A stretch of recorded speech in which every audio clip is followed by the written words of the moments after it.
Excuse me, my name is Maya. My life has been quite the roller coaster as of late. Sincerely, I never intended to divulge any of this, but it's strange how life can catch you off guard. I'm a marketing executive by day and a 31-year-old by night. I had my life under control until recently.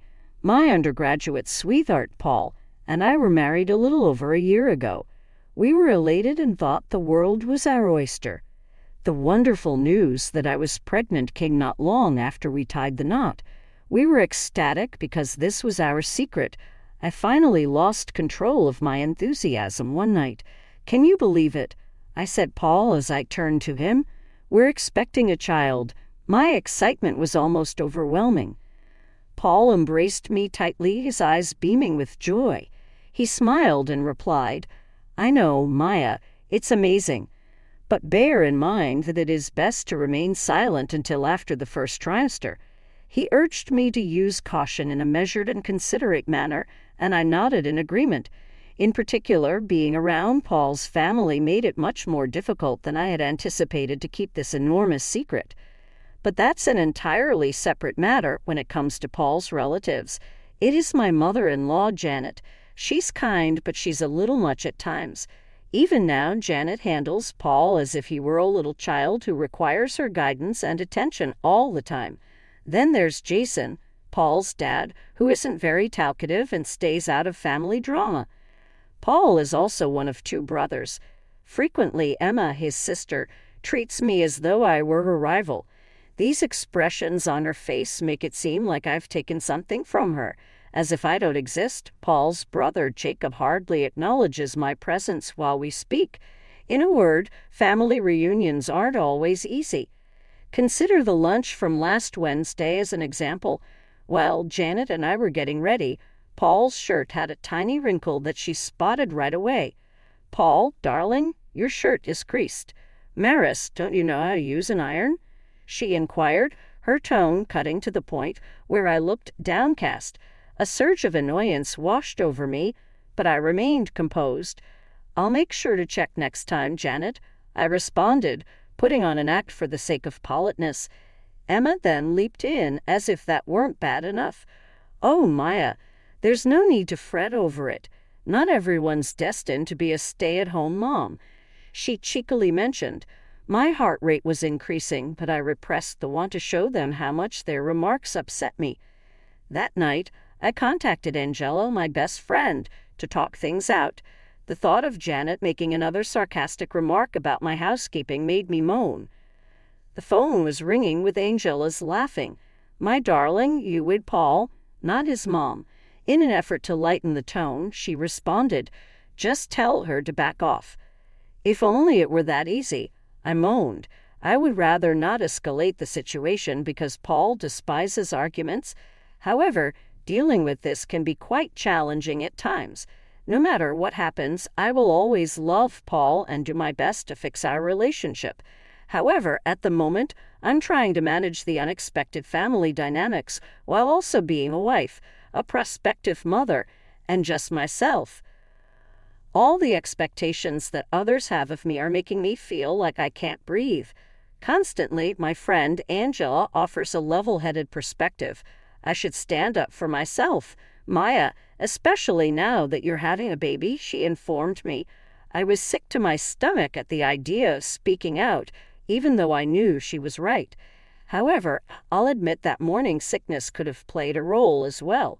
It got increasingly difficult to conceal the pregnancy as the weeks passed. As Paul and I lay in bed one night, I could tell he was both excited and nervous looking at me. "Listen, Maya, I believe the moment has come." As his gaze locked with mine, he suggested that we bring up the baby at next week's family dinner. I paused. I secretly wished that our joyous news would remain hidden from the prying eyes of Janet and Emma. However, I was aware that we couldn't keep it a secret indefinitely. "Okay," I said, putting my best self-assured foot forward. "It's ours to do." I knew this news would rock the boat the moment I spoke it, but I couldn't help but feel it. I had no idea how accurate my prediction would be, or how drastically wrong things would ultimately be.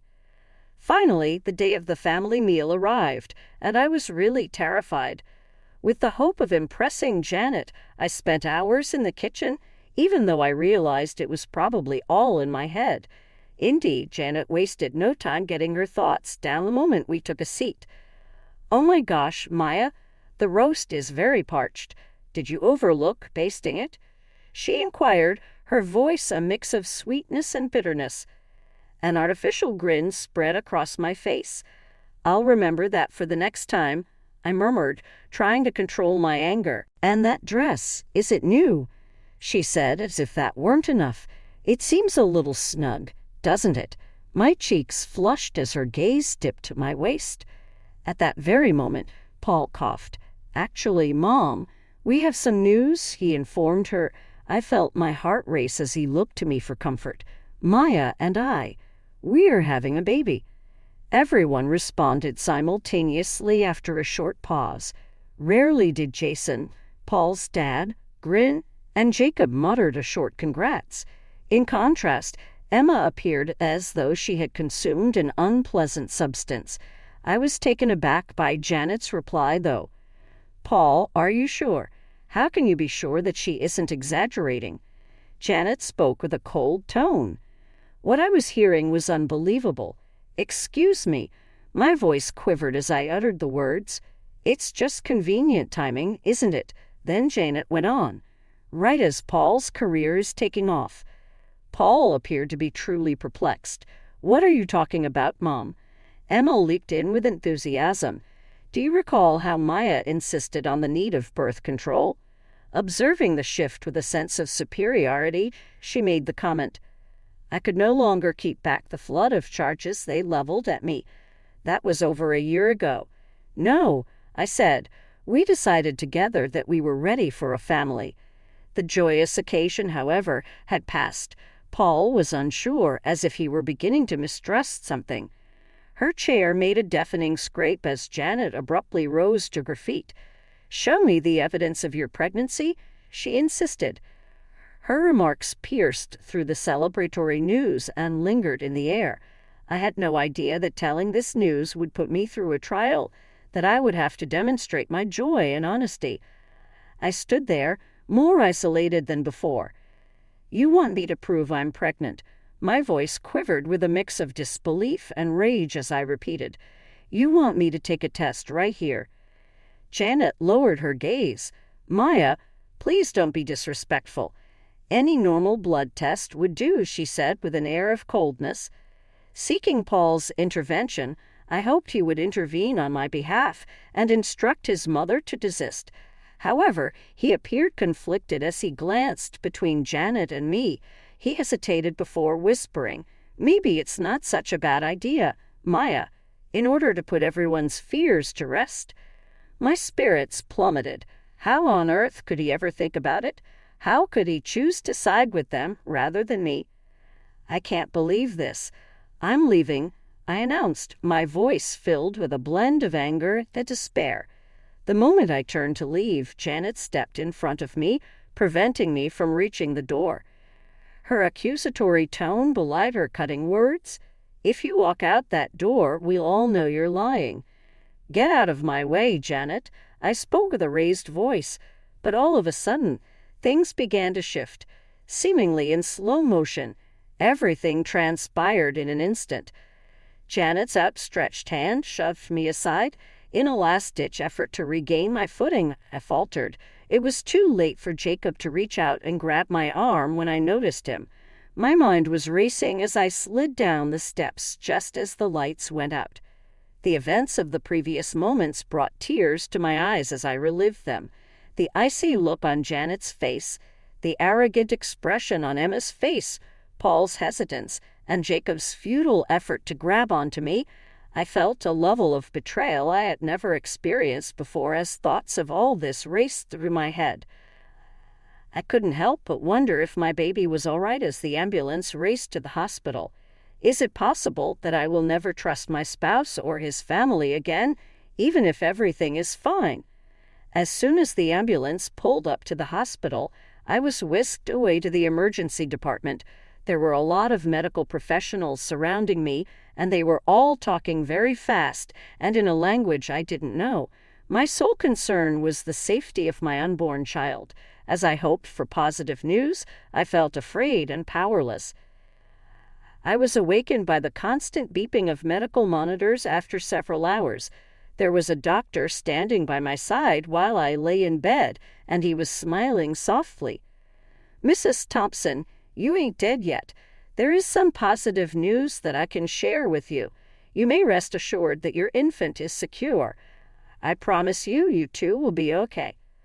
I felt a surge of relief at first, but as I recalled my purpose for being there, the feeling swiftly gave way to wrath. We had hoped that this would be a happy time, a time to rejoice in our expanding family. However, the same individuals who were meant to be my family were the ones who accused me, and I had to defend myself. Paul was standing by my side when I looked over, his face pallid and betraying his deepest regrets. "Maya, I deeply apologize," he said. His remarks, however, rang hollow. Since when could he offer an apology? Would I let his family distrust me? Following your inaction while I was injured. The realization that nothing would ever be the same caused me to turn away. I realized then that I would have to make some difficult choices regarding my child's future and my own safety and well-being, including which people I could trust. It was about safeguarding our future as much as it was about ensuring the safety of my baby. After Paul started to say, "I don't know what happened," I abruptly ended his statement because my wrath was rising. "I don't understand. I was shoved down the stairs by your mother." "Yes, it is correct." Fleeing, he hid his face. "According to Mom, it was unintentional. All she wanted to do was prevent you from going." I was unable to react because my closest friend, Angela, burst into the room. "Salutations, Maya." "Oh my goodness, are you all right?" Her intense gaze shifted to Paul. "And you? How could you let this happen?"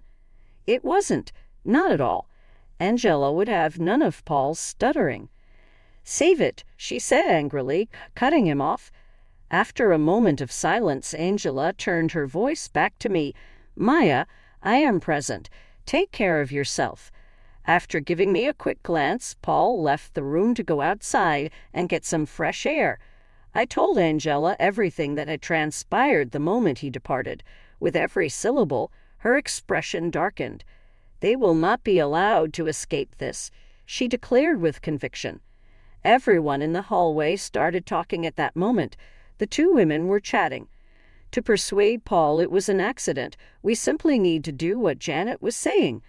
Maya's always been clumsy, probably faking this whole pregnancy anyway. Angela's mouth dropped open as she silently reached for her phone and began taping their chat. A renewed sense of purpose washed over me as their voices dwindled down the corridor. It had had enough. "Your assistance is required, Angela." With each syllable I spoke, I felt stronger. "We will fight back." In the hours that followed, we devised a strategy. I was able to obtain copies of my medical records from a nurse thanks to Angela. They proved that I was pregnant and that I had injuries that were consistent with being pushed. It would be beneficial to gather statements from the medical personnel as well, Angela proposed. "They can confirm your condition when you arrived." With a slight pause, I nodded. Is Paul still involved? Clearly still trusting his mother, he has been emailing me full of doubts. "Please send them to me." "It's all evidence, Maya," Angela declared, her gaze fixed as she collected all the necessary documents. Breathing deeply, I made a decision I never would have imagined having to make. "Hello, I was wondering if this was Carol Baker's office. Concerning a domestic abuse issue, I must consult with her." A victorious Angela made her successful return at the same time. "Got it all? Medical records, staff statements, and that lovely recording of Janet and Emma plotting." As I felt the burden of everything sink in, I drew a long breath. "I've decided, Angela. Paul, I am departing." Sad and compassionate eyes loosened their hardness. "Are you sure?" "I must do it for the sake of both my baby and myself," I announced with conviction. Paul, who appeared internally divided, returned to the room at that very moment. "Hey, Maya, how about we have a chat? My mom wants to come and apologize," he continued, his eyes filled with desperation. "No, Paul, we can't." I interrupted him. "Further, she is unable to do so. That's it." Naturally taken aback, he slumped to the ground. "What do you mean?" "I mean, I'm leaving," I declared, my voice unwavering. I saw the look of disbelief pass his face, but I still didn't question it. For the sake of my unborn child and my own safety, I had to abandon those who would not stand by me. "No longer can I be a member of this family, Paul. It's not safe for me or our child," I declared, my voice both firm and sorrowful. "Maya, I really hope we can figure this out," Paul said, his expression anguished. With a calm and powerful voice, Angela stepped in. "Paul, she has spoken her mind. Please honor that." After staring at us two in disbelief, Paul gently walked out of the room as if he had been swept away. I felt a mixture of feelings as the door shut behind him, sadness for the life I had imagined and relief. Even though I anticipated difficulty, a glimmer of optimism returned for the first time in days. While inhaling deeply, I shifted my gaze to Angela. "What now?" She smiled at me resolutely. "We reach a secure area now. After that, we see to it that they pay the price." As time passed, things began to shift. Wobbling around Angela's flat with an unmistakable tummy, I was now 8 months pregnant. My growing belly served as a constant reminder of the reason I was fighting, to have a future unburdened by the hurt and mistrust I had experienced. "Ready for court today?" As Angela offered me a glass of water, she inquired. My hand was a little trembling as I took it. I smiled nervously and answered, as prepared as I will ever be. The courtroom was jam-packed when we got there. Paul and his family were visible to me across the room. I could see that Janet's smug expression wouldn't last because she sat there seemingly unfazed. My attorney, Carol, was competent and well-organized. As she proceeded to present our case, she pieced together my medical records, the statements of hospital personnel, and lastly, the audio recording of Janet and Emma plotting to conceal their activities. "Your Honor, we'd like to press an audio recording as evidence of the defendants discussing their attempts to hide their actions," she said. I could see the expressions fade from Janet and Emma's faces as their voices were performed for the court. Paul appeared as if someone had hit him. His face betrayed his shock and horror. Next, the judge placed his gaze on Janet. "Mrs. Thompson, you put your daughter-in-law and her unborn child in jeopardy by forcing her down a flight of stairs. At what point do you make your plea?" Without her customary poise, Janet stammered, "It was completely accidental. I must confess." "Mrs. Thompson, hold it for your attorney. Attack and endangering an unborn child are charges against you." Paul came up to me when I was on break. His face betrayed his wariness and defeat. "I had no clue, Maya. Forgive me. Just a moment. Would you like to speak?" Initially, I felt some sympathy and even a twinge of guilt, but then I thought back on those excruciating days spent in the hospital when he had doubted me and prioritized his mother's needs over mine and our child's. With a shake of my head, I opposed it. "Paul, that's incorrect. Your regret is at this point meaningless. We were bypassed in favor of your mother. After then, there's no turning back." His chin drooped, but I refused to budge. My future depended on it. There was a resounding crash as the judge's gavel slammed down later on. "This court finds for the plaintiff in the case of Thompson v. Thompson. Full custody of the unborn child, a $700,000 payment for emotional damages and medical bills, and a divorce are all given to Mrs. Maya Thompson." A sigh of relief swept over me as I heard those words. At last, the narrative had come to a close. I had battled for the sake of my child, a fresh start, and my own survival. As I walked out of the courtroom, I didn't give Paul or his family a second glance. Looking ahead, I could see a world free of danger, where I might begin over.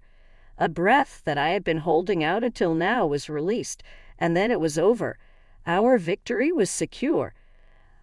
I am occupied with inflating balloons for my daughter Michelle's second birthday, which is 4 years away. Despite the odds, my little fighter was born, and today he or she joyfully toddles around, laughing and chatting. Entering with a broad grin on her face, Angela carries a plethora of gifts. The birthday girl? Someone asked. Auntie Angela's got goodies, she exclaims, her smile widening. As I witness Michelle's elation, I can't help but feel profound appreciation for all that we have accomplished. Lots of things have changed for me. Currently, I'm the boss of my own marketing company, where I draw on my personal experiences to assist those going through tough times in sharing their story. Reframing suffering as an opportunity for growth is central to my work. We no longer have Janet in our lives. It turns out that the legal system takes the act of pushing a pregnant woman down the stairs quite seriously. She is currently completing her term. These days, she barely registers in my mind. I've moved on from her. She belongs in the past. The arrival of more guests brings an explosion of joy and laughter into my home.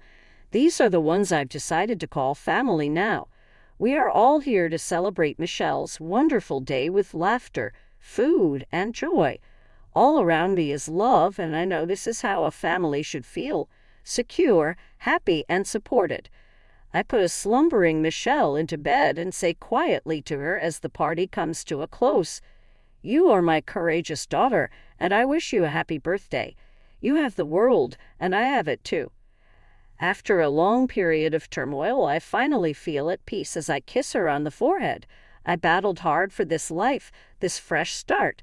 I am resolute in my pursuit of safeguarding this existence, since it is secure and full of joy. I have faith that Michelle and I can overcome any obstacle that comes our way. In light of all that we have endured, I am confident that we are prepared. Looking back on my trip, I can't help but wonder, would you have given Paul another chance if you were in my position? Were my feelings hurt when I rejected his apologies, or did I make the correct decision to keep my daughter and myself safe? There is no one-size-fits-all solution because every person's experience is unique, but I'm curious as to your thoughts if you were in my shoes. Offering your point of view could be helpful if you or someone you know is dealing with a difficult decision. In the comments section, please share your opinions. For someone going through the same thing, your thoughts and experiences could mean the world. Please like this video if you could relate to this narrative. More individuals will be able to discover these stories and draw wisdom from them. Also, hit that subscribe button if you're interested in hearing more stories like these. Your unwavering support is crucial as we carry on with these meaningful experiences together. We appreciate you taking the time to listen, being a part of our community, and making it a place where we can all grow, learn, and recover.